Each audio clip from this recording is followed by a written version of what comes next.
الحمد لله والصلاة على رسول الله وعلى آله و اصحابه اجمعین. برادران و خواهران مسلمان، امروز در زمانی زندگی میکنیم که بسیاری از مردم موفقیت رو در مال، مقام، شهرت، امکانات دنیا جستجو میکنند.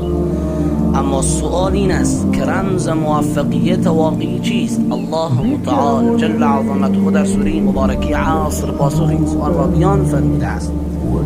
بسم الله الرحمن الرحیم والعصر ان الانسان لفی خسر الا الذين آمنوا وعملوا الصالحات وتواصوا بالحق وتواصوا بالصبر.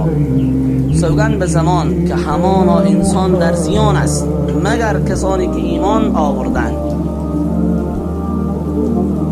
اعمال صالح انجام دادند، یکدیگر را به حق سفارش کردند، به یکدیگر را به صبر و استقامت توصیه نمودند. علمای تفسیر فرمودند که در این سوره کوتاه الله متعال تمام راه نجات و کامیابی را بیان کرده است. نخست ایمان راستین، زیرا بدون ایمان هیچ عملی نزد الله متعال ارزش حقیقی ندارد. تا زمانی که ما ایمان نداشته باشیم هیچ عملی نزد الله جل عظمته ارزش حقیقی خود را به دست نمی آورد.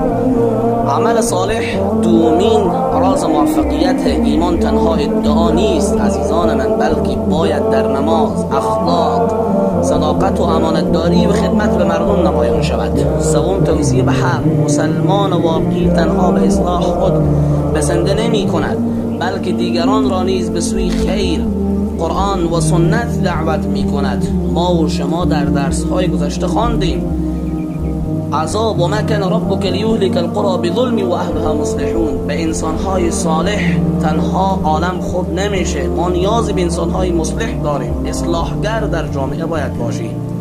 چهارم صبر و استقامت، زیرا راه حق بدون صبر پیموده نمی شود. سختی ها را باید تحمل کرد.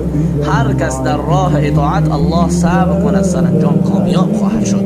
برادران و خواهران عزیز، اگر می خواهیم در دنیا با عزت و در آخرت با نجات زندگی کنیم، باید این 4 اصل رو در زندگی خود عملی سازیم. ایمان، عمل صالح، ایمان راستین به الله، عمل صالح مخلصانه، دعوت به حق و تحمل و صبر و بردباری. الله متعال همه ما را از جمله بندگان موفق و رستگار قرار دهد. آخر دعوانا الحمد لله رب العالمین.